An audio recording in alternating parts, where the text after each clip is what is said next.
ganze Welt gesehen, von Singapur bis Aberdeen.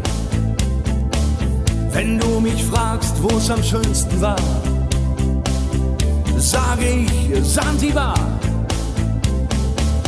War eine harte Überfahrt, 10 Wochen nur das Deck geschrubbt, hab die Welt verflucht.